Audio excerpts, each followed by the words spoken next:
So first of all, so I thank you so much for the 3 people who tried to answer the this problem. So may kaukulang ano po 'yan, may kaukulang reward po 'yan. So keep it up and I appreciate your participation. Okay, so gagawin ko na yung answer para makita nating lahat kung paano siya gagawin. Okay, so in here sa MATLAB, so ang requirement is from 100, as you can see, so 100 is 1. So yun yung pinakamadaling gawin. So yung if natin is, so if x is equal to 100, so ang lalagay natin is display. So display natin is your rating is, and then may colon, or pwede rin lagyan ng space, and then space is lagyan natin ng 1. So 1 means your rating is 1, 0, 0. Okay. Next, kung hindi yan yung case, so else if x is ano ba? Less than, so pag less than or equal to 100, ano ba? Yeah. Less than or equal to 100, or if x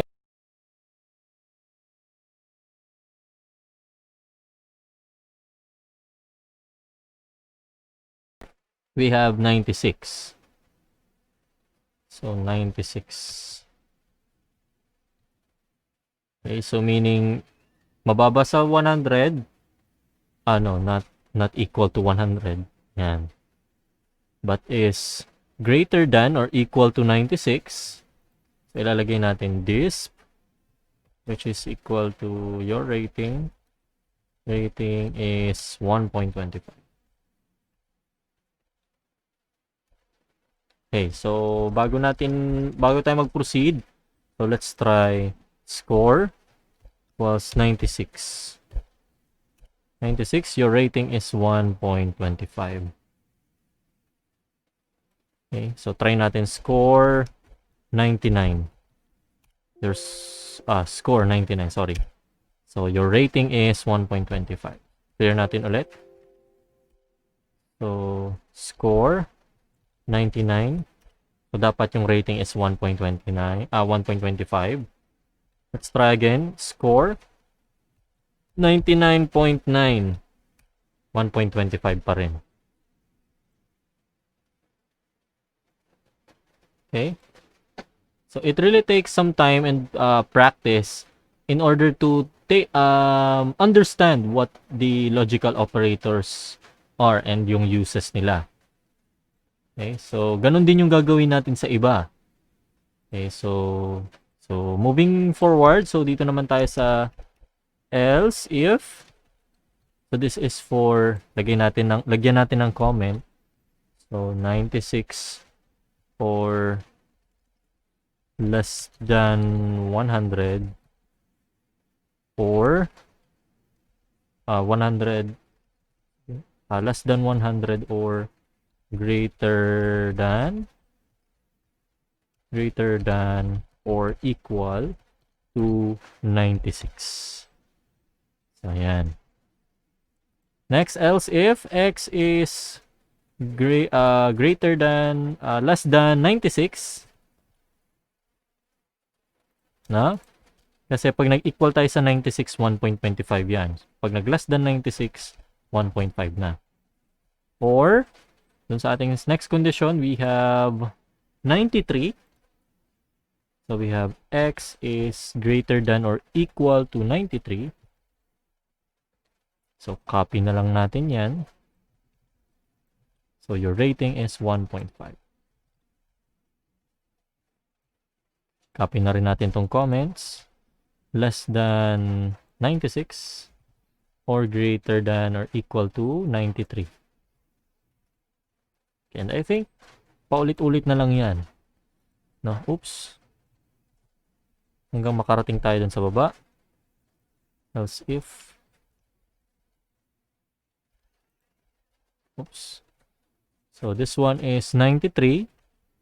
And then yung next condition natin is 90. So 90. Your rating is 1.75. And then further, this is less than 93 or greater than or equal to 90. Proceed. Ano to? Okay. This one is 90. And then yung next is 87. 87. So less than 90 or greater than or equal to 87. Okay, your rating is 2. 2.00. Copy lang ng copy.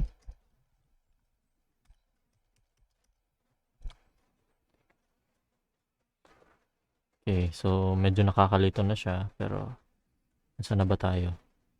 90, 87, 87. So this is 87, less than 87, but is greater than or equal to 84. 84. Okay. Display, your rating is 2.25.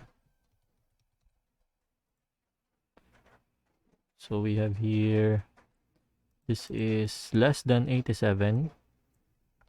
So yung comment optional lang yan pero I highly encourage everyone to use comments para hindi tayo naliligaw. Okay, so next we have 84. 84. And then sunod sa 84 is 81. 81, and then your rating is 2.5.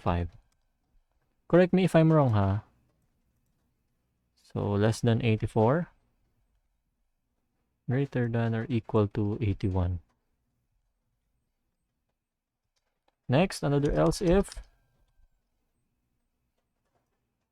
81. Then we have yung nasa line of 7 na. So line of 7 natin is 81 to 78. Your rating is 2.75. So this is less than 81. 81. But is greater than or equal to 78. Okay. Okay, next we have 78 to 75. Okay, less than 78, but is greater than or equal to 75. Your rating is 5. No, not 5. 3. That is less than 78, but is greater than or equal to 75. 75. Else if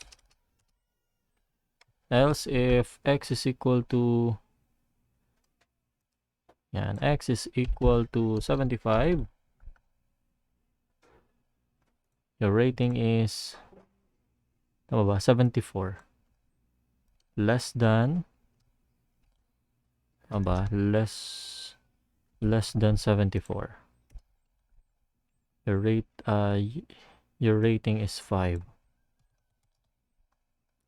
Now, of course, yung pinaka-last natin, yung else, and that is to tend or to accommodate invalid inputs, such as yung mga texts, yung mga more than 100 or greater than, less than 100. So, kailangan natin ilagay dyan. So, if x is greater than 100 or x is less than 0. Na? So, else if. Tama ba? Or maybe ito yung else if. Ito yung else. Ngayon ko na lang dito. Dito. Then ito yung else if. Then ito yung else.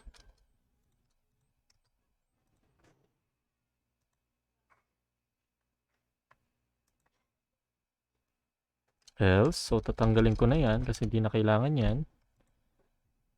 Kasi if hindi pumasok dun sa criteria lahat, and then hindi rin pumasok dito, so isa lang ang possibility. You entered a score that is less than 75. Okay, so your rating is 5. This one, on display natin is you entered an invalid score. Try again. Okay. So, ayan. Okay, save. And let's try all of those possibilities. So, score. Check na muna natin yung 100. Okay, good. CLC. Let's try score of 99. Okay. Next, try natin yung score na 97. So, okay. Try natin yung 96. 1.25 because pasok pa yan dun sa ating first criteria. Next, try naman natin yung 95.9. So, the rating is... Tama ba? Bakit 1.25 pa rin? Greater than or equal to 96. So, meaning, kung nag-94 ako, score of 94, ganun pa rin.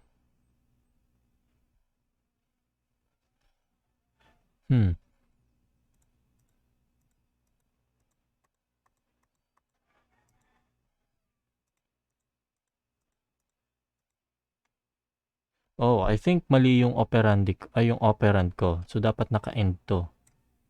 I think dapat naka-end yan.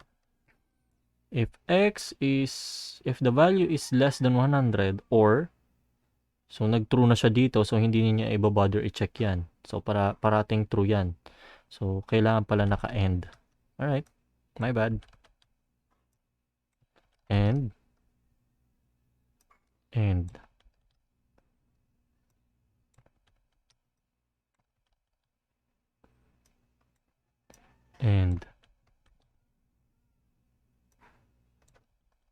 So, dapat pumasok dyan sa criteria na yan. Okay, save. Let's try again. Score of 95.9. Ayun, so the score is... try natin ulit. So, 95.9, your rating is 1.5. Pasok siya sa criteria. Okay? Yuhu.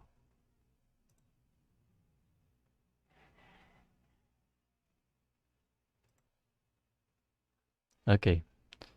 So, next. Nalito na tuloy ako. So, next, we have... So, na-try na natin yung 1.5 na criteria. We're good in there. 95.9. 95.9. Ayan, pasok nga siya. So, if x is less than 96, but is greater than or equal to 93. So, try natin yung 93. 93. Greater than or equal to 93, it should display 1.5. Okay, very good. So, ganun din. Check na natin yung nasa baba. 93 naman tayo. Itong condition naman na to. We need to check yung 1.75. So, score of 93 less than 93. So, 92.9. Okay. And then, try natin yung score is greater than or 90.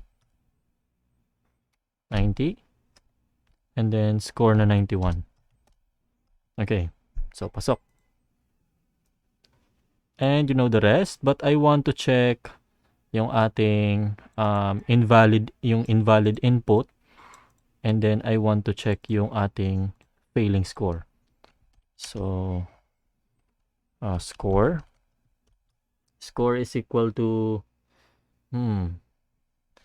so, try muna natin yung tres. Hindi yung tres, yung 5. So, I want to check 101. Enter. So, hindi ko pa na-check. Bakit? Your rating is 5.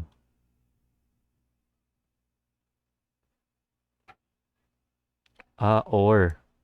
Okay. Or pala yan. Okay, my bad. CLC. Then enter. So, you entered an invalid score. Try again.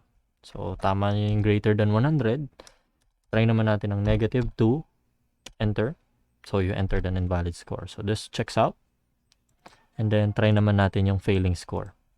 So, score is 74. So, your rating is 5. Okay? So, this is the entire code for your guidance. Okay, maybe I could zoom it out para kita nyo yung entire code. Okay. Wait lang, zoom out ko lang.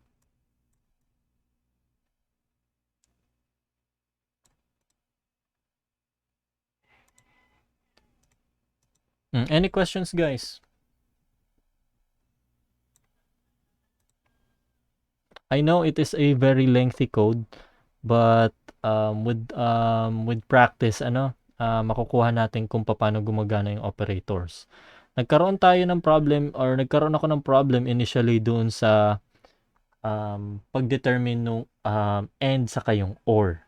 As you can see from this line, diba? As you can see kanina dito sa line number 4 and 5, instead na yung ginamit ko is yung and, yung ginamit ko is yung or. Kaya yung nangyayari, so if x is less than 100 or greater than or equal to 96, so pag nag-type ako ng 99 dyan, is 99 less than 100?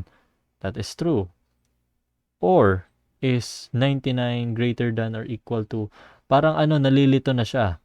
Okay, kaya yung dinidisplay niya is yung 1.25. Tapos pagdating dito sa baba, 1.25 pa rin yung nilalagay niya. Because, tandaan natin, 90, 94, 94 is still greater than or less than 100. So, pumapasok pa rin siya dito.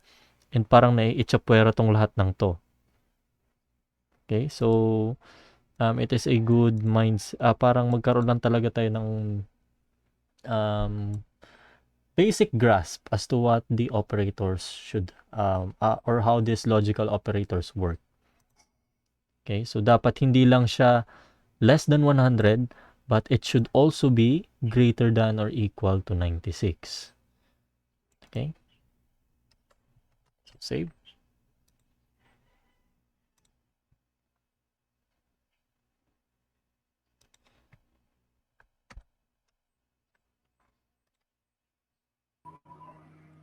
Sir. Yes po.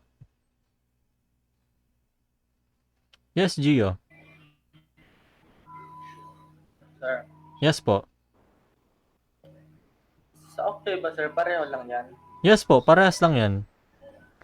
Parehas lang yung logical operators. Yes, sir. Pero yung lang, yung pag-declare lang or yung pag-terminate or yung pag-end nung function, kailangan dun sa pinakadulo, instead na end, dapat ang nakalagay is end function. Okay, so maybe I could copy this. Copy natin to. Try ko din sa Octave. Okay, buksan natin yung Octave online. Okay. If you could give me a minute.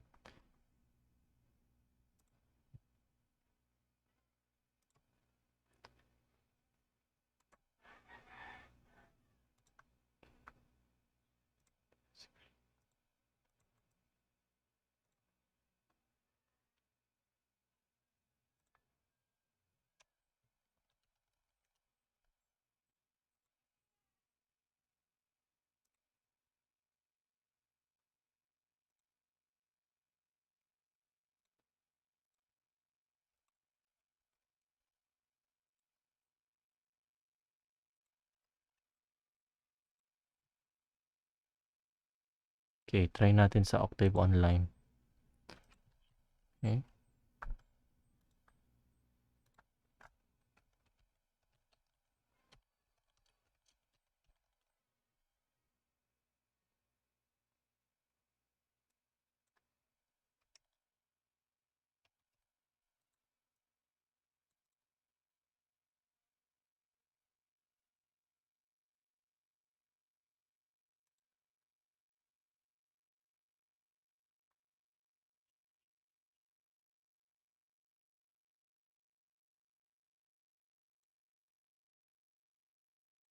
Okay, so let me try in here.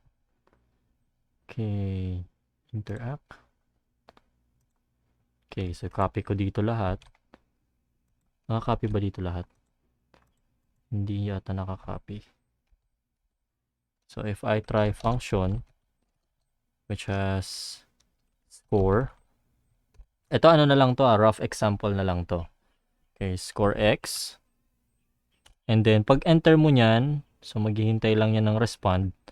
So, pwede ka na mag-type dyan. So, if x is equal to, or if x is greater than 60 or 75 na lang, ano,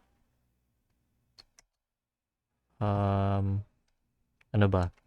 Greater than or equal to 75,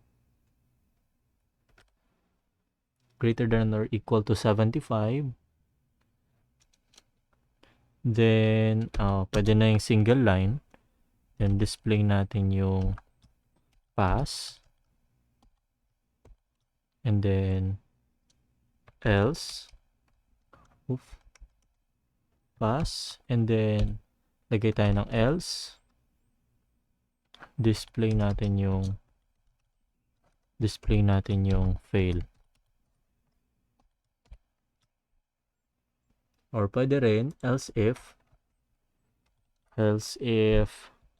x is less than 75, fail.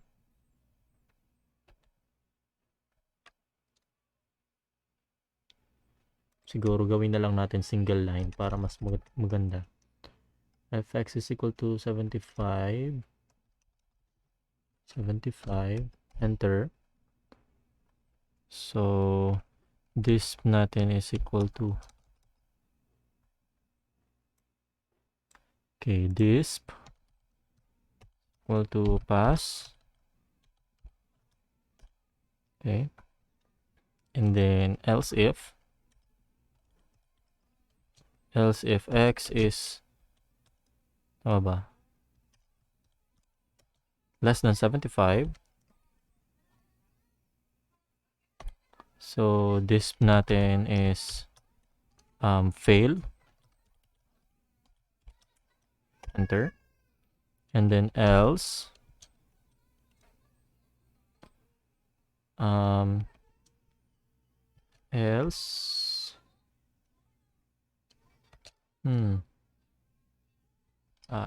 if na lang siguro.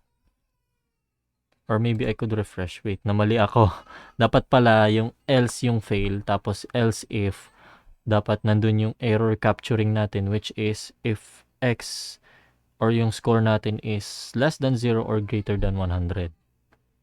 Okay, so let me just refresh that.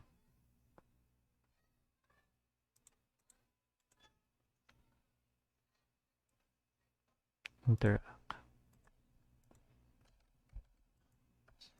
So, end function ko to. End function. Hala ka dyan. Halo yun. Okay. So, clear.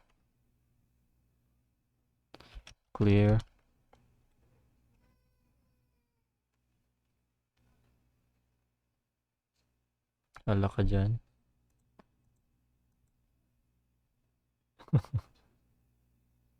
Okay. So, function ulit. Sorry for this, ha. So, score is equal to x. So, if x is greater than or equal to 75, then display pass.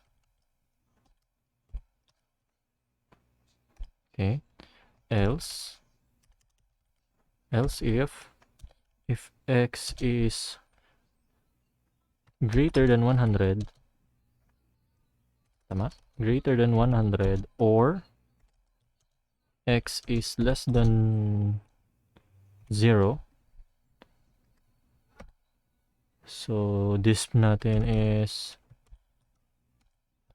you entered an invalid value.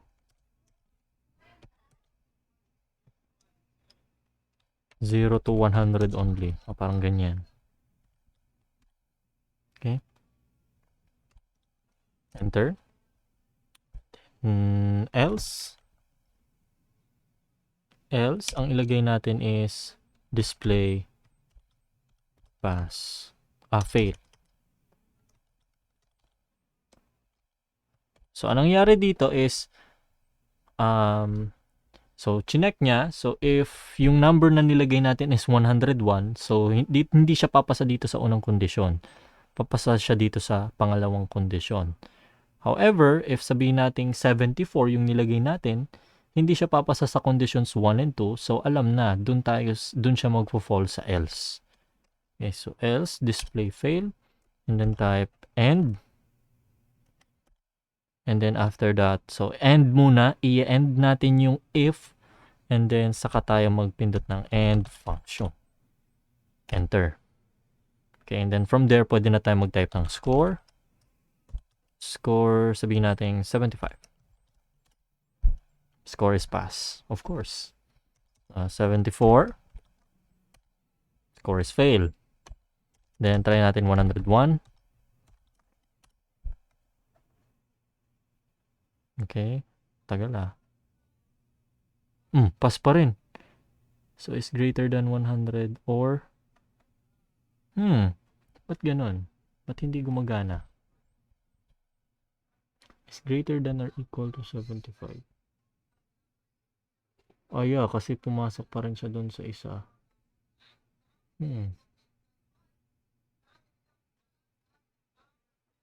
Maybe I could fix the code.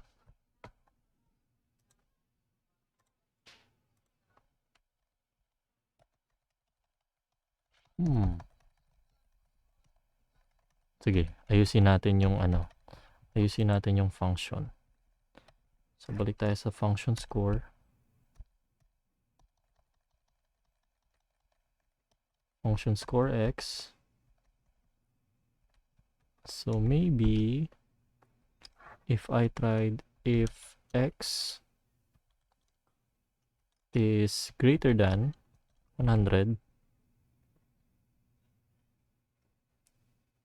hindi, dapat if x is greater than or equal to 75, but at the same time, dapat may end tayo. X is less than.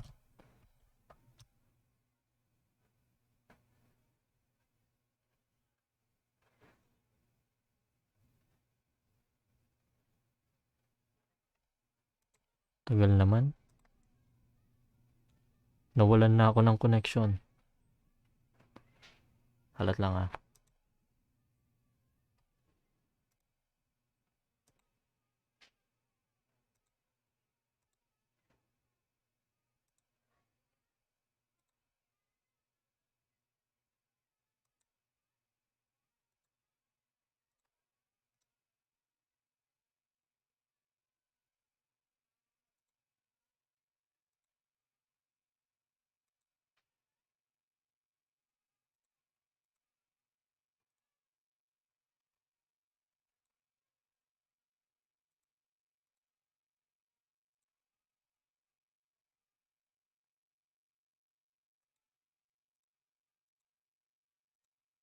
So, anyway, so nawalan na ako ng internet connection, so magpo-proceed na lang ako anyway.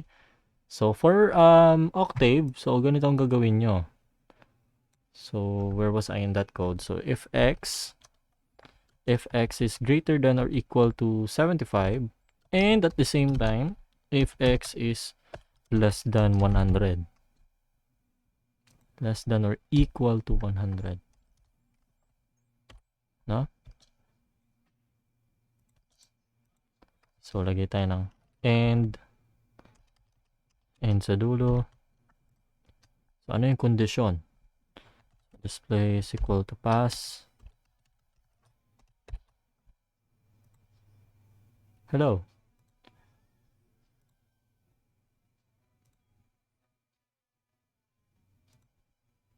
Nawala na talaga ako ng connection.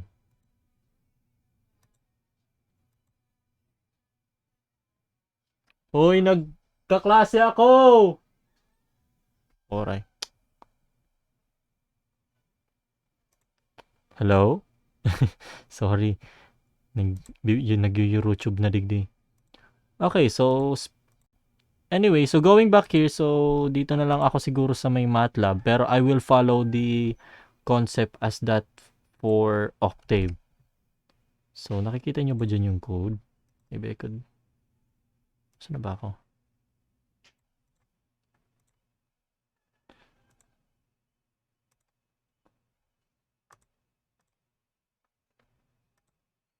So, nandito ako sa kabila.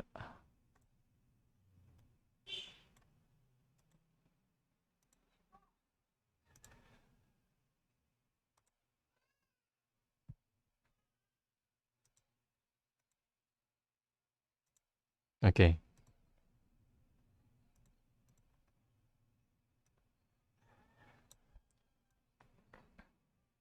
So, ayan. So, just follow this concept. And then... So, ayan. So, this pass and then else if so x is greater than 100 or x is less than 0. Okay, so ilagay natin dyan display invalid. So 0 to 100 only. So, parang ganyan. Okay, and then else. So meaning hindi pumasok dito sa second criteria and hindi rin pasado dito sa second criteria, sa first criteria. So isa lang ibig sabihin yan, this is failed. Okay, and then dun sa dulo, magta-type ka ng end to terminate yung if natin na structure and then dun sa dulo end function. So that's how it works dun sa Octave. Okay? So I think this is it for our second week.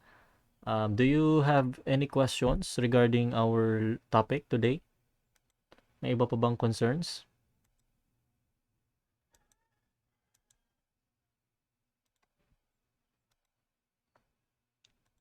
Any other concerns? So kung tapos na kayo dun sa Learning Activity 2.1, I encourage you to start na dun sa ating Learning Activity 2.2 ba yun?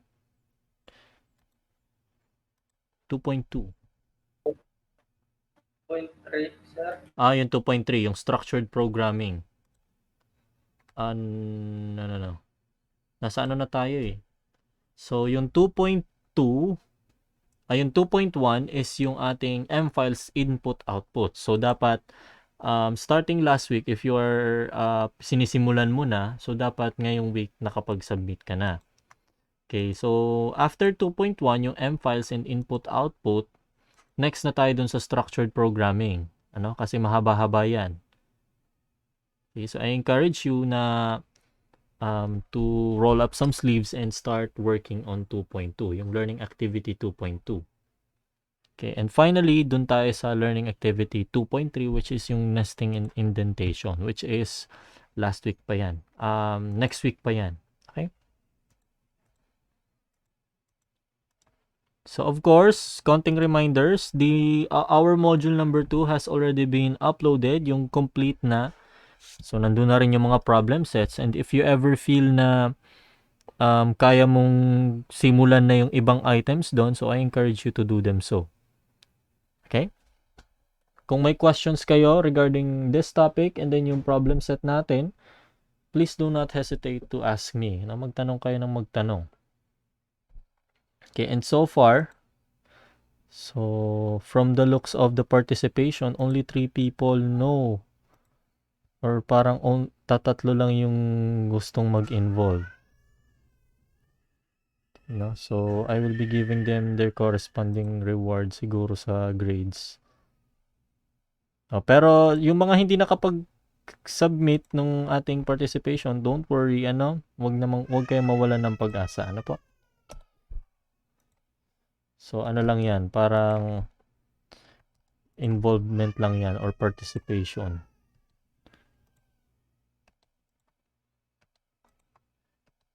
Okay, I just want to check everyone kung nakikinig ba.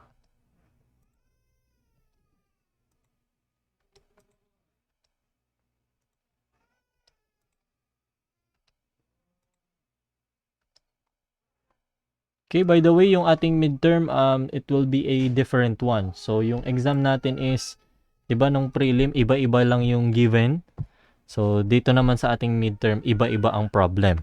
Okay, so, I encourage everyone na pag-aralan yung mga codes, na nandun sa learning activity, because after all, ang gagawin nyo lang naman is, dalawa lang. Either you copy-paste those codes or you type them and try them out by yourself.